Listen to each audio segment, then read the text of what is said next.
ইসকনকে আগামী 24 ঘন্টার মধ্যে নিষিদ্ধ ঘোষণা করতে হবে।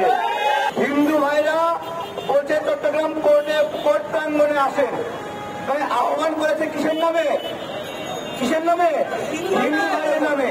তারপরে বলেছে সনাতনীরা সবাই কোর্ট প্রাঙ্গনে আসেন, এবং এই ধরনের আহ্বান দিয়ে আমাদের সাইফুল ভাইকে ওখানে ধারের দিক থেকে জবাই করে হত্যা করা হয়েছে। আমার সনাতনী ভাইদেরকে আমরা দাবি জানাচ্ছি, আপনারা স্পষ্ট করবেন এই হত্যাকাণ্ডে এই যে সনাতনী নাম ব্যবহার করেছে যারা, এই যে হিন্দু নাম ব্যবহার করেছে, তাদের বিরুদ্ধে আপনারা কি ব্যবস্থা নেবেন, এবং আবার হিন্দু নাম কি ব্যবহৃত হবে কিনা, সনাতনী নাম ব্যবহৃত হবে কিনা। আমরা এই জায়গা থেকে ইসকনের যে কার্যক্রম প্রমাণিত হয়েছে, একটু আগেও বলেছি 24 ঘন্টার মধ্যে এই সংগঠনকে নিষিদ্ধ করতে হবে। আমরা আর একটা মুসলিম ভাইয়ের প্রাণ যেন না হয়, আর যেন কেউ না খুন হয়। এটা কেন জরুরি? এটা হিন্দু ভাইদের নিরাপত্তার জন্য জরুরি, মুসলিমদের নিরাপত্তার জন্য জরুরি। এটা আমাদেরকে খেয়াল রাখতে হবে। বক্তব্য শেষ করবেন ফারুক হাসান ভাই। জঙ্গিবাদ কথা আর আমরা বাড়াতে চাই না, একবারে আমাদের বক্তব্য পরিষ্কার। সন্ত্রাসী ছাত্রলীগকে যেভাবে নিষিদ্ধ ঘোষণা করা হয়েছে, ঠিক একইভাবে সন্ত্রাসী উগ্রবাদী ইসকনকে আগামী 24 ঘন্টার মধ্যে নিষিদ্ধ ঘোষণা করতে হবে। এই দেশে আর কোন ভারতীয় দাবেদারি, আর কোন ভারতের মাতব্বরি চলতে যাওয়াকে খ্রিস্টান, এগুলো আমাদের বিবেচনা করার সময় নেই। এই 5 আগস্ট খুনিয়াকে এবং তার দোসরদেরকে বাংলাদেশ থেকে যখনই বিতাড়িত করা হলো, তখনই আমার দেশের নাগরিক, কিন্তু তারা ধর্মে হিন্দু, কিছু সংখ্যক উগ্রবাদী লোকজনের সমন্বয়ে বাংলাদেশে বিশৃঙ্খলা তৈরি করার চেষ্টা করা হচ্ছে। আপনারা দেখেছেন চিন্ময় কৃষ্ণ দাস, তিনি চট্টগ্রামে বড় একটি সমাবেশ করেছেন। সেই সমাবেশ শেষে তার অনুসারীরা, ইসকনের সদস্যরা বাংলাদেশের জাতীয় পতাকাকে নামিয়ে সেখানে ইসকনের পতাকা উত্তোলন করে।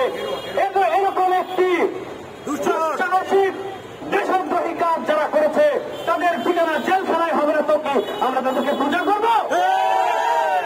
যারা বাংলাদেশের ষড়যন্ত্র করবে, যারা বাংলাদেশের সার্বভৌমত্ব নিয়ে খেলবে, যারা বাংলাদেশের মানচিত্র এবং পতাকা নিয়ে খেলবে, তাদেরকে আমরা জেলে বন্দী করব। শুধু এক চিন্ময় কুমার দাস নয়, আমরা এরকম চিন্ময়ের যারা সহযোগী আছে তাদেরকে আমরা বাংলাদেশের নব্য জঙ্গি ঘোষণা করলাম। বাংলাদেশের জঙ্গিবাদ আমরা নির্মূল করেছি। নতুন বাংলাদেশের কোন জঙ্গিবাদ আমরা প্রশ্রয় দেব না। মুসলমান হোক, হিন্দু হোক, খ্রিস্টান হোক, বৌদ্ধ হোক, জঙ্গিবাদী আচরণ যে করবে তার ঠিকানা আমরা জেলখানাতেই দেব। আপনারা জানেন যে চিন্ময় কুমার দাসকে কেন গ্রেফতার করা হয়েছে? আপনারা বুঝতে পারেন না কেন গ্রেফতার করা হয়েছে? বাংলাদেশের সাথে মস্করা করবেন।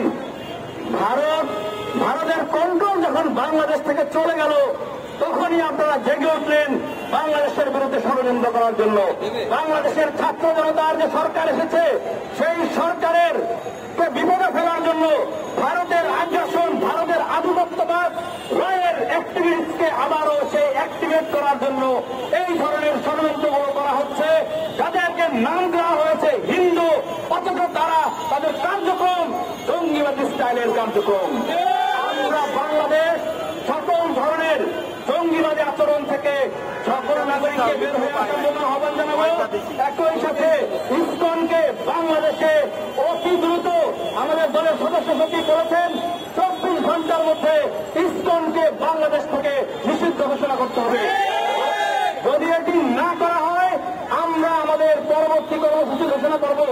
বাংলাদেশে সাম্প্রদায়িক সম্প্রীতি নষ্ট হবে এমন কাজ যে করবে, তার পরিণতি অত্যন্ত ভয়াবহ হবে। ধন্যবাদ সকলকে।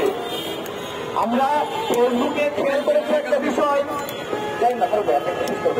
আমরা ফেসবুকে খেয়াল করেছি যে আপনার এই ইসকনের সদস্যরা বলছে যে হিন্দু ভাইরা ঐক্যবদ্ধ হন। একটা কথা বলেছে,